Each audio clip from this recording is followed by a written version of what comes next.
We're going to get started. Our speaker tonight is Caryn Ann Harlos. She is the secretary of the National Libertarian Party. You should check out her recent appearances on Part of the Problem with Dave Smith and Tom Woods. Woo. And she hosts her own YouTube channel, Pink Flame of Liberty, I believe. Yeah. Please give it up, Caryn Ann Harlos.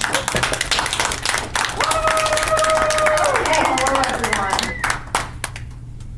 All right, I really enjoyed that question and answer with the Funk Man because it really gives me, my task is cut out for me. So I'm hoping at the end of this, perhaps I will convince some of you naysayers, or at least give you something to think about. But if not, that's okay. Anyway, I'm not going to tell you what to do. We're libertarians.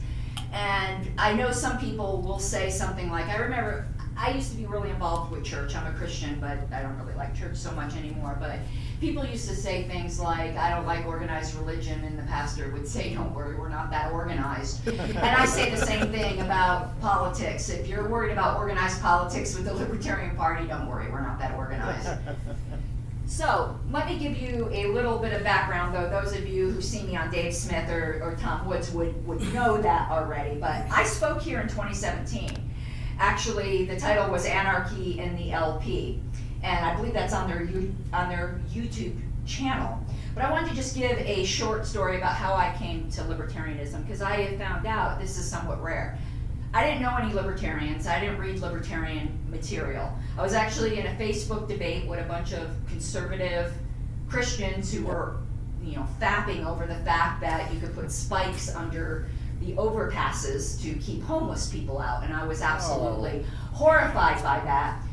But I was a conservative Christian at that time too, and they called me a liberal, which is funny here because at that time I'd rather get injected with a syringe of AIDS than be called a liberal. So I backpedaled around that as fast as possible and pulled out what I call an ass fact, which is a fact out of your ass. And I said, well, no, I'm more of a libertarian, and I didn't know what it meant. It just sounded good. But then I remembered the last time I used a word I didn't know what it meant. It turned out to be like really pornographic. No lie, it was on a theology forum. I can tell you what it is if you want to. It was the word hose beast. Okay. I was calling myself that because I thought it meant something else, and if any of you know what that means in a Christian forum, you probably don't want to do that. So immediately after that conversation, I'm envisioning hose beast again. So I ran and looked up libertarian, and the first thing that came up was the LP.org website, and I go, okay, what do they think? Just wanted to make sure it wasn't as bad as that. And so I went to the platform. I read the preamble and the statement of principles, and I stopped there. And immediately I went to another browser tab and switched my voter registration to Libertarian on the spot. That was within, 15 minutes maybe, was my come to Jesus moment. Poor Wayne, okay. Wayne I met online. I moved out here. He's so good, he wasn't a serial killer. So, I was this nice, non-political Christian girl. He comes home from lunch break, and I said, hey, I just switched my voter registration. And he said, to what? You don't even vote. And I'm like, I told him the story, and life has never been the same. So yeah, that's how I came to libertarianism, and I still really people go on about Ron Paul. I like him well enough, but that wasn't my influence. I had no influences other than the Libertarian Party platform. So I think that probably is somewhat rare. And it's probably good I didn't know any libertarians at that point, because that probably would have turned me off. But yeah, and as the joke goes, within 10 months I was an anarchist, because the Libertarian Party is very, very, very good at one thing. And that is taking a small government constitutionalist and turning him into an anarchist in very short order. So that indeed happened with me. So yes, I am currently the national secretary for the Libertarian Party on my second term. And I used to be Region 1 representative, so believe it or not, I'm going on 6 years, oh my God, serving at a national level. But what my real passion is party history, and particularly the ideology of the party history. So I'm the unofficial lay historian of the Libertarian Party and in charge of their archives, which is now in Parker, Colorado. And I'm also involved with RCB Colorado because I'm convinced our elections will not change until two things happen. One, we need to stop the ballot censorship, which most people are absolutely unaware of, and I bet you half the people here are unaware of it. That the Libertarian Party, just to have the privilege of putting our candidates on the ballot, even though we're the third largest political party and have been around for 50 years, ran a presidential candidate all of those times, we have to spend up between $250,000 and $500,000 every cycle just for the privilege to be on the ballot. And every single time we make it, and it's usually the Republicans, sorry, back there, who view us as a threat, bend us over the table and make the ballot access even harder. Now, I'm sure if the Democrats thought we were a threat, they would do it too. They're no angels. The People's Party's coming up, and I'm sure they'll be screwing them nice and hard too. So that is part of the issue. And RCV. To me, RCV, ranked choice voting, if you don't know, talk to me afterwards or ask a question, is going to be the game changer. It's not going to automatically, and listen, I'm interactive. I like questions during. So yes. I like it in theory, but I think for most people it's too complicated. Why not just approval voting? Oh, I'm going to get in trouble now, Frank. I hope you're not watching this. I don't think it's complicated at all. People understand ranking. Anyone who goes to Amazon or looks at, and I'm going to get to the approval voting thing, gets to look at they're going to pick a restaurant. Everyone understands ranking. 1 star, 2 star, 3 star, 4 star, 5 stars. Here is why I landed on the side of a RCV instead of approval voting. Approval voting is an undifferentiated approval. What you do if you have 5 candidates, you put a check mark next to each one you like. Well, I find it, just because last election I would have slightly preferred Trump over Biden because one was a slightly less noxious piece of turd, doesn't mean that I am going to be comfortable with putting an undifferentiated approval by the Libertarian candidate and Trump. There is no feedback to the politicians, and that's the only pressure point they know is feedback. If they see an undifferentiated approval, they think you like them. Meanwhile, if you rank them low, there is instantaneous feedback. Also, I'm still got another flaw in approval voting. The minute people figure out bullet voting, approval voting is dead. We use approval voting on the LNC to vote for committees. So platform committee votes coming up. I want to be on the platform committee. We have 200 applications. There's about 50 other people I like. Do you think I'm going to approve them? No, because it will reduce my chances of being on it. You bullet vote. And once the candidates figure that out and tell their constituents to bullet vote, approval voting's dead. It's so easy to game. All of the major political science institutions, including, this isn't political science, but the League of Women Voters, have all said approval voting is only good for quick decisions of little consequence. So that's why I'm not in favor of approval voting. I agree with you. And I think I'm going to tell you another problem with ranked choice voting, and hopefully just occurred to me what the solution is. So suppose you don't censor the ballot, you've got 1,000 candidates for the same office. People do not want to sift through that and rank everybody, thousands of people in order. But perhaps we let them rate each candidate like 1 to 5, and then only the 5s would have a chance of getting elected. If that's range voting. Yeah, okay. I think that would be a good compromise. That is very, very subjective. One person's 5 is a different 5, rather than in rank is much more objective. Range voting is better than approval voting, but it is susceptible to gaming in a way that RCV is not. But can we maybe say, because I'm not here for RCV. That just got me another idea. Yeah, so RCV is not perfect. None of the voting systems are perfect. That's been proven, by the way. Condorcet is probably the best, but no one can understand that. No one can take pieces of paper and reproduce the result, and if people can't do that, they're not going to trust it. RCV, anyone, you don't need a computer to do it, but it helps. Particularly in single winner races. Multi-winner races are much more complicated. So that's something else I'm also involved in, but that ties into the LP because I think we need to change that. And after that, proportional representation, but we need to take one step at a time. All right, and I already said here, and I got my little notes I did on the way here because, as I said, we're not that organized. I do like questions as we go. Now, I noticed a lot of people in here have an aversion to political activism. You know what? So do I. And I'm the national secretary of the LP. I fucking hate politics. I hate it with the hatred of 1,000 burning suns. But politics is going to happen, whether you're involved in it or not. It's going to happen, and you can either have a voice or not. And voting for the slightly less noxious candidate isn't really going to get you anywhere.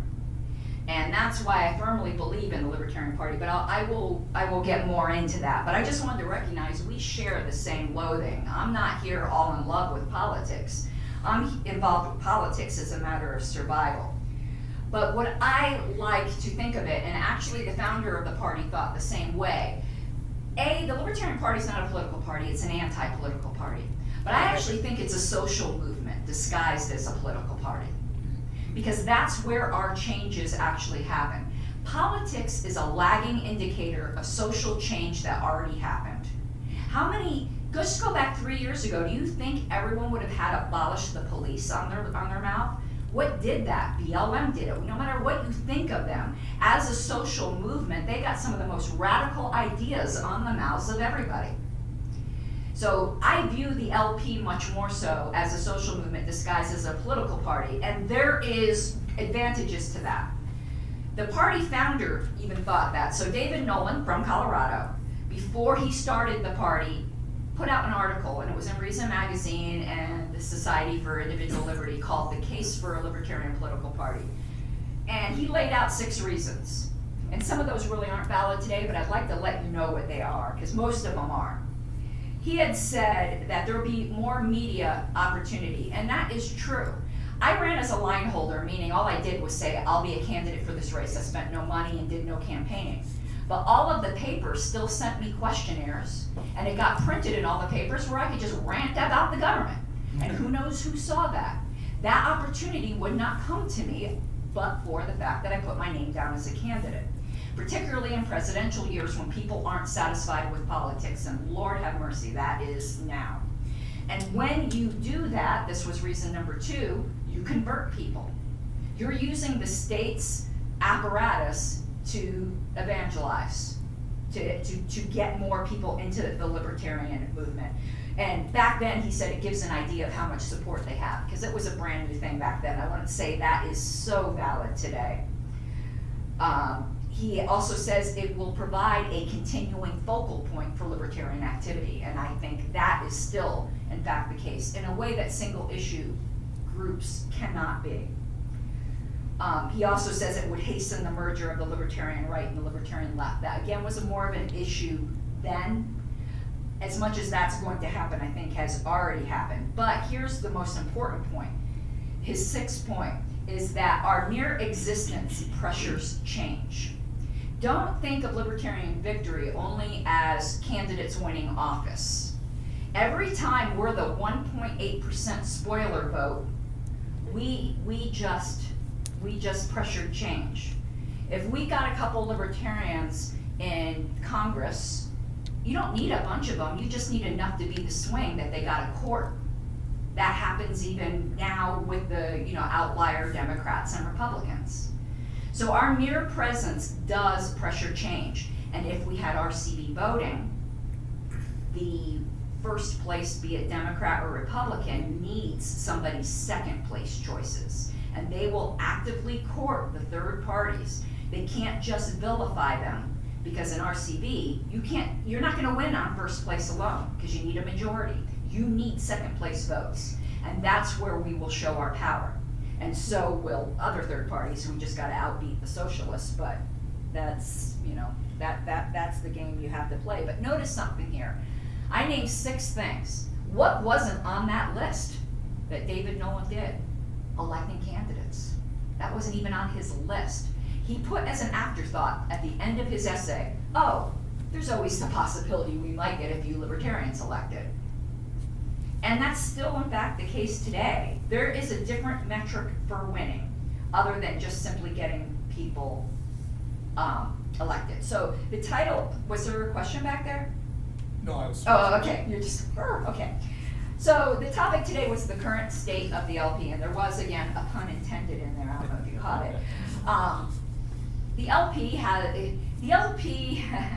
it has no middle ground, it seems. On what we're good at, we are really, really good at. And what we are bad at, we suck at. And I'll say that absolutely frankly, and those of you who heard me on those shows know that I'll say that absolutely frankly. And that doesn't make me the most popular person on the LNC right now, I can tell you. It does with me.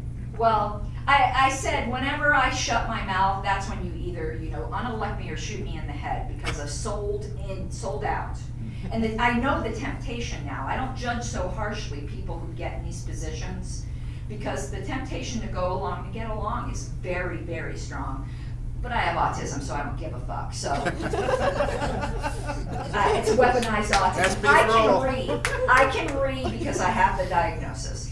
So how do we fix this? Victory belongs to those who show up. The LP Inc. is just a shell, and it's filled by the bodies that show up. And what I see too often is that the principled, hardcore libertarians come, they stay a little while, they get frustrated, and they leave. Don't even bother coming if you're going to do that. You gotta be there for the long haul. Because if we all stayed, the Libertarian Party would be what you want it to be. The thing is that the people we think, are delivering a compromise message are the ones that stick around. I can tell you though, I'm super stubborn, so when, some of those more moderate types come around and you say, anarchists don't belong in the party, or you're an embarrassment, or you're pink hair, or whatever else they might say. I go, even if I was thinking of leaving, I would remember this conversation and I'll stay just to spite you. I will stay just so that you can never pretend we're something we aren't, because the media is going to pick up on the pink-haired anarchists, so you're not going to be able to fool people. That can be our purpose. So what are we really, really good at as a national party? Because my focus is more national. Infrastructure. We have kicked ass on infrastructure, with building the databases, with securing ballot access, with being the managers, which is really all the LNC is supposed to be. And that has gotten better and better and better. It's kind of invisible. People don't really see that, but we've gotten really, really good at that. But what have we sucked at?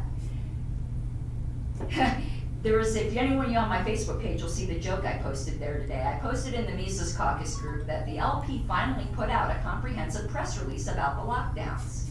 And someone joked, for or against. And it's sad that was funny, because they have lacked a backbone. They've had a yellow streak up their spine and have refused to say anything of any substance about the lockdowns. And when I say they said nothing, then somebody will go, "Ooh, we tweeted about it 6 months." Functionally nothing. And when I pressed the issues, they wouldn't even start a committee. There's a big sense of cowardice there. And that's where things need to change. But again, it's all on who shows up. If brave people show up, that will be the message of the party. And I said this on Dave Smith's show, I believe, it might have been on Tom Woods, but we keep, as a national party, worrying about those who hate us. As I say, the soccer moms in Peoria. The statists are always going to hate you. Stop worrying about it. When you pander to the people who wouldn't ever vote for you, no matter what, you miss saying actual libertarian things that people out there who are dying to hear it will never get to hear it. And those are the people that you need. There's a lot of, I don't like that expression that most people are libertarians and just don't know it. I think it's a lie. Our elections prove that. No, they might have some libertarian impulses, but there are enough libertarians who are actually libertarians out there to make a difference. The Revolutionary War was 6% of the population that supported it. The rest just stood by and saw what happened. Handfuls of people changed the world. If you're a Christian like me, it doesn't matter. I always use religious things, but so now even on a state level, listen, I'm an equal opportunity criticizer. The state party's doing great on some things. It's the opposite. The state party's doing great on lockdowns, terrible on infrastructure. The exact opposite. So those of you who weren't sure if you wanted to come to the convention, if you want to see libertarianism spread far and wide in Colorado, come to the convention and elect on fire, balls to the wall, bulls-ass people to be on that board and get shit done. Because the media comes running. I used to be communications director for LP Colorado, and I got media requests every week.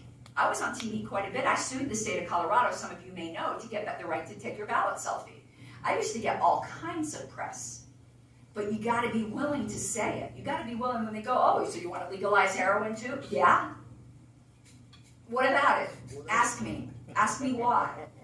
You know, you can't be piddle-paddling around the edges. That's not how third-party politics work. We have to remember we are people with nothing to lose and everything to gain, and people with nothing to lose are dangerous.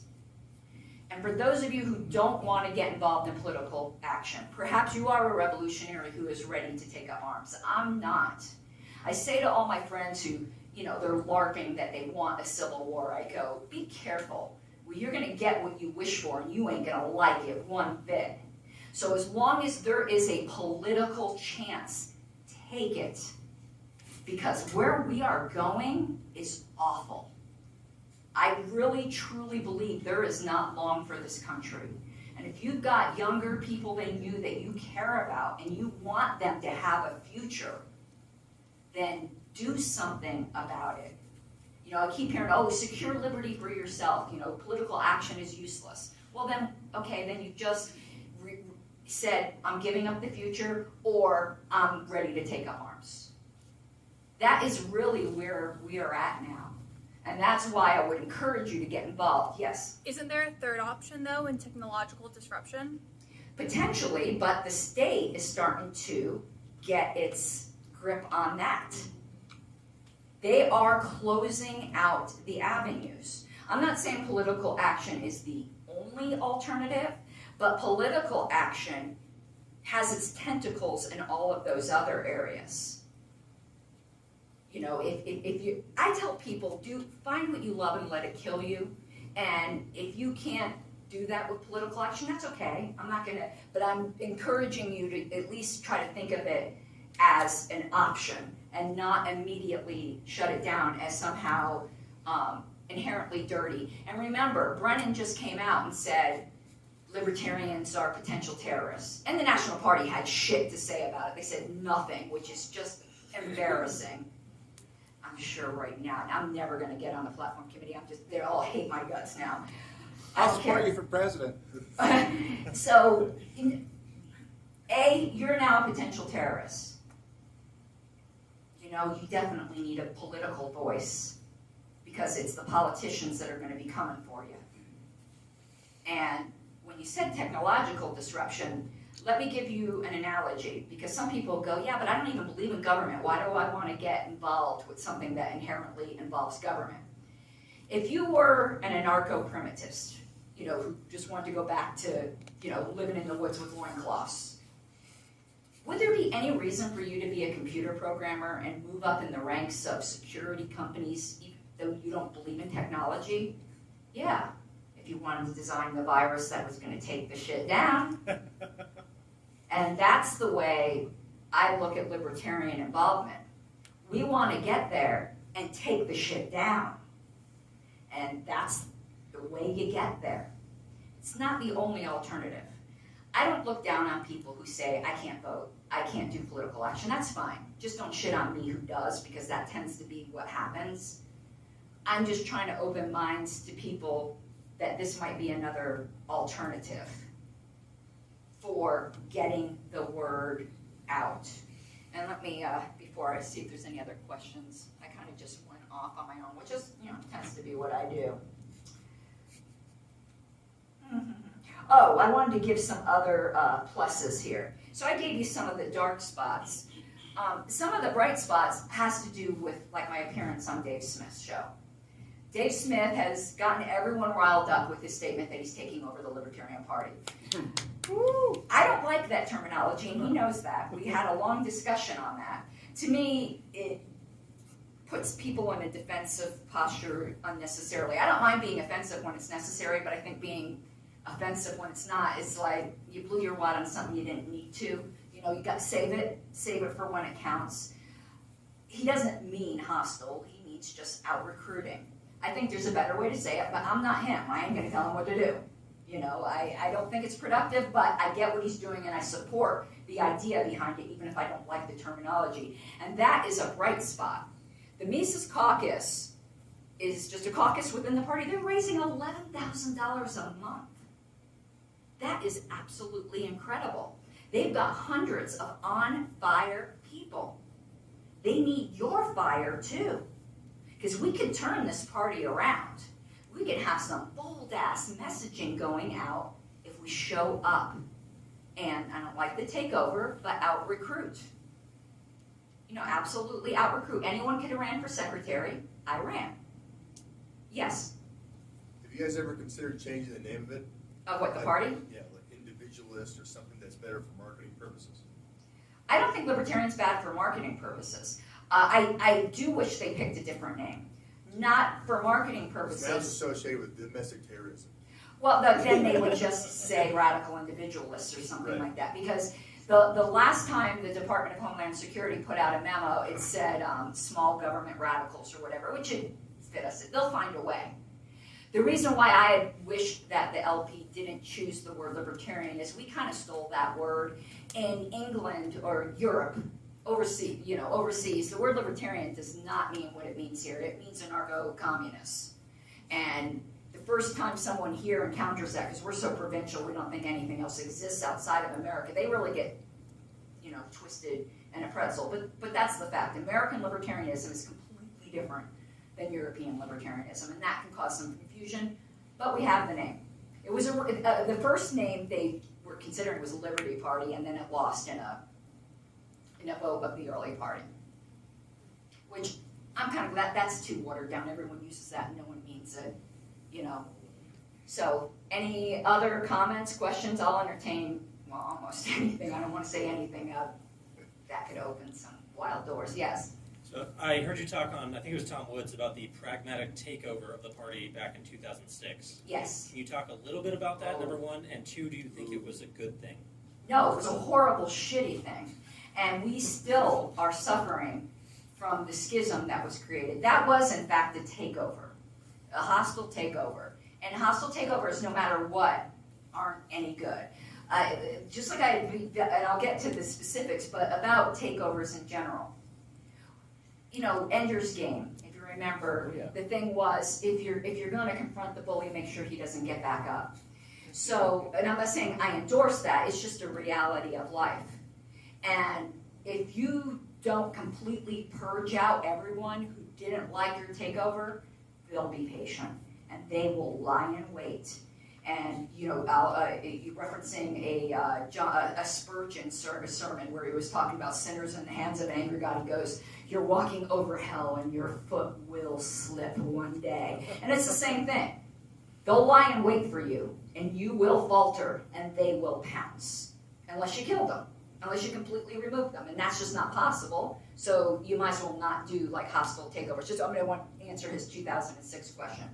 So what happened in 2006 is we had a convention in Portland that the maximum attendance was less than the quorum at most conventions. There was like less than 400 people there because it was, some people will dispute this, but it was very expensive, so it was very poorly attended. And a lot of people believe it was engineered to be that way.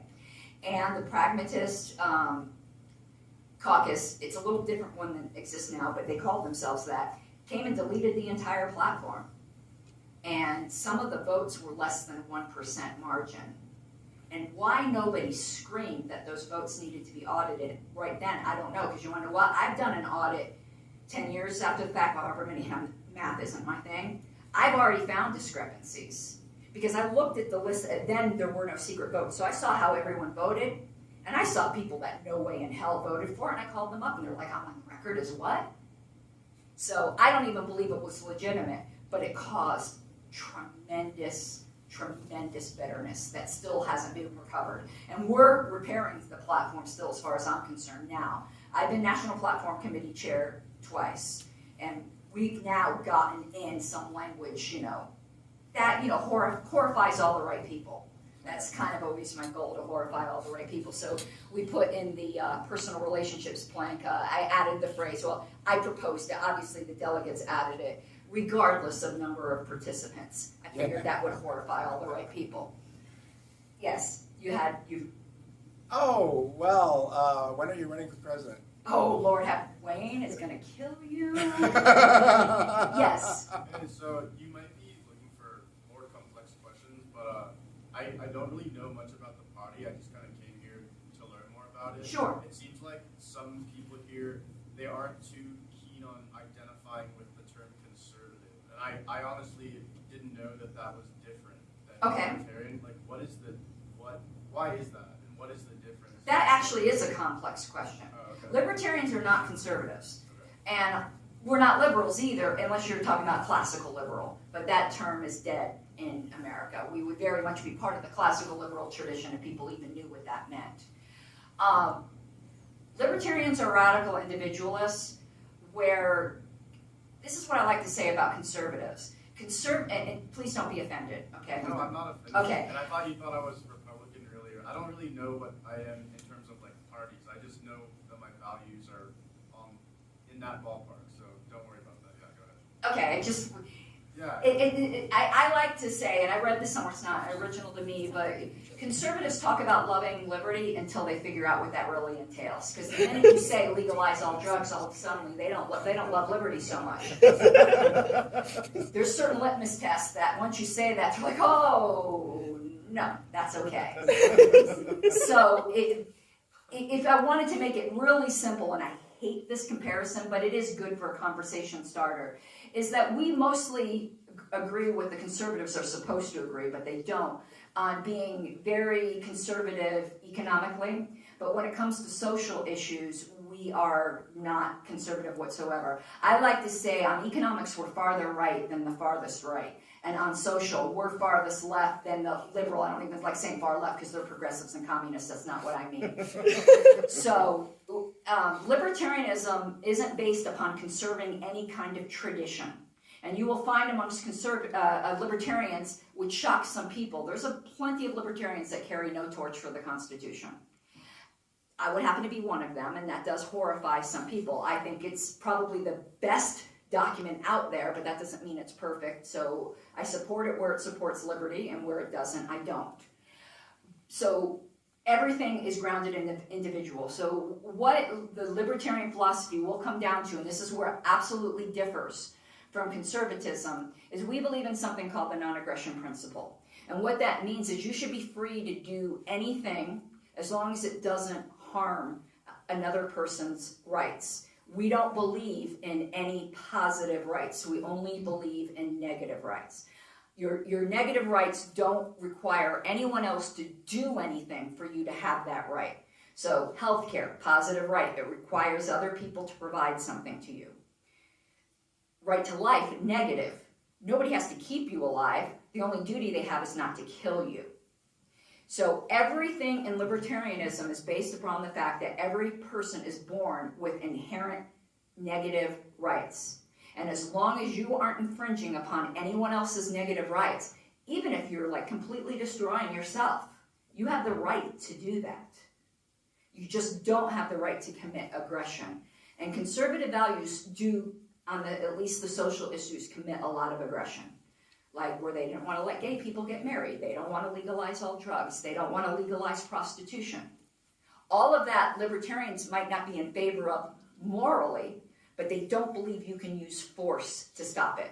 So, yeah, something I've heard a lot from like conservative talk radio shows is they say America, it's not only the country, it's not the country where you should do whatever you want, but you should do what you want and what you ought to do. And I think that kind of ties into what you're saying about how there are a lot of traditional or cultural things with the GOP that libertarians may not agree with, like a lot of the stuff that comes from religious values and stuff like that. Would you agree with that? Yeah, no, I'd absolutely agree with that. To do that kind of thing. Well, they also believe very strongly in the concept of society as an entity or a value, where the libertarian resolves down to the individual and not society. There's nothing that's for the good of society. What's good for the individual is what we go on. Thank you. I'd just like to add a little nuance to this. That, Sure. I view libertarianism as purely an ethical, political program, not as a cultural position. So there are Right. many right-wing libertarians and left-wing libertarians, and it differs on the cultural position, right? So you can be a right-wing libertarian, like Murray Rothbard and Hans Hoppe and all sorts of other folks in the 80s, 90s, and folks that are still alive, like Rockwell and Ron Paul. But there are plenty of left-wing libertarians that share left-wing values, progressive values, that want open borders, that want to issues a lot more sort of social issues, and have more liberty and social issues. But they recognize that you can't use the state or coercive force to make that happen or to engineer that. So the cultural issue is sort of a little bit separate from the ethical issue of libertarianism. So they don't have to be married together like how conservatism and liberalism Yeah. do it that way. But I there's now a distinction upon a distinction. Libertarianism is not, though, a complete ethical system, because libertarianism would say if you see a sick man laying by the side of the road, do you have to help him? No, nobody can compel you to do that. But you are a piece of shit if you don't. So your ethics will come into play. Libertarianism is about justice. Justice is a subset of ethics. It's not a complete ethical system. And most people who criticize libertarianism get that wrong. You know, they try to treat it as a complete ethical system. It's not. If it was a complete ethical system, you would have complete license to be an absolute shit. Well, there are libertarians that consider it as the totality of They do, and they're called brutalists. And I hope they go have their little brutalist colony and see how that teaches them. Libertarian dystopia is possible. You know, I draw on a Narnia analogy, where Aslan wasn't a tame lion. Liberty is not a tame lion either. It can go either way. It is up to us to make sure that it is cosmopolitan and humanitarian, rather than brutalist with people who get off on the fact that they could put up a "No Blacks Allowed" sign on their window, who think that's a good thing. I think they're allowed to, and I think they're pieces of shit.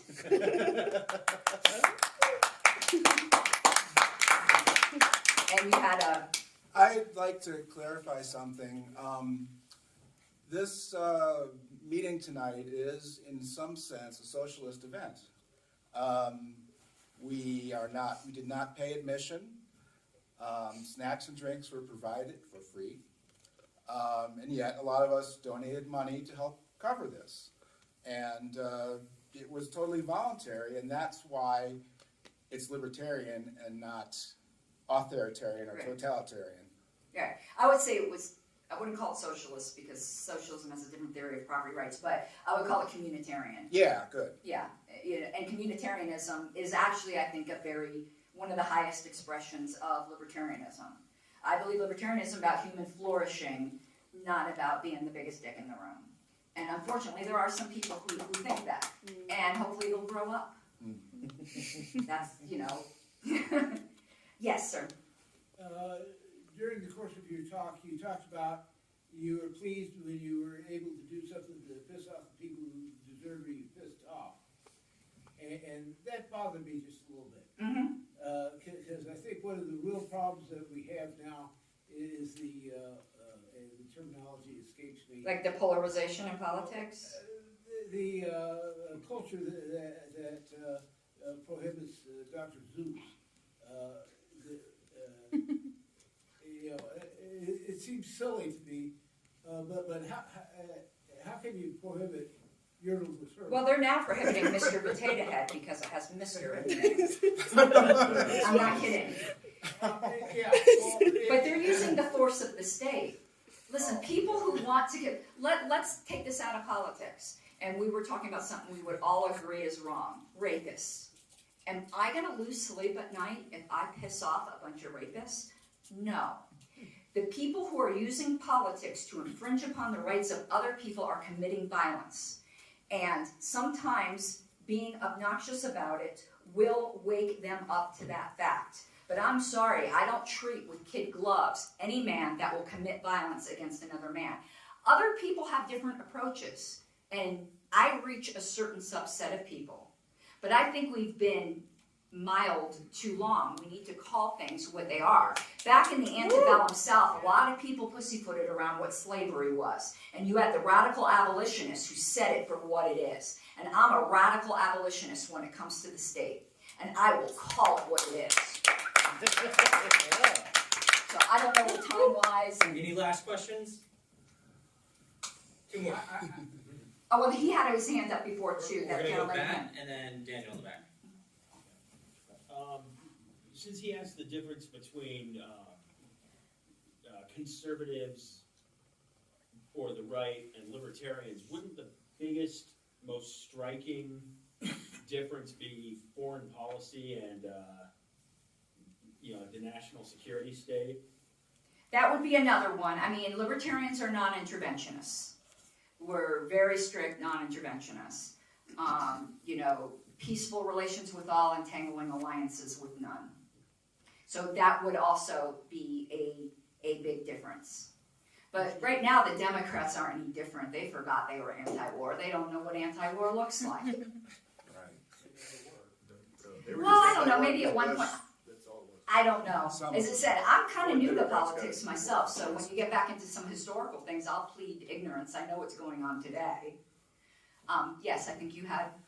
Yeah, so I just wanted to clarify when I got up and I said, oh, like, you just can't be liberal to join the club. That was a joke. I wasn't being serious. Oh, no, I didn't. That was the best part of your pitch. Okay. Because there's no, like, prerequisite to join. I was sort of kidding. What I probably meant is that if you're liberal, you can't join and expect to have a good time. You just want to join. Well, I think maybe you meant progressive more so even than liberal. It's never they stole. They're regressive. Yeah. So I don't know. You're forgiven. Yeah, no. Okay, everyone, cancel the execution we had planned for that. We were going to vote to suspend the nap, and you were just going to get it. Give it up for Caryn. Thank you, Caryn, for coming out. Thanks to everybody who showed up. Thanks to everybody who brought food. And a big thank you to II for letting us do this event for free. We will be back in 1 month. Ken Barton, he's going to be talking about crypto. We, again, appreciate everyone supporting us. libertarianrocks.org/donate if you guys want to support us. And have a good night. Drive safe and keep fighting the state.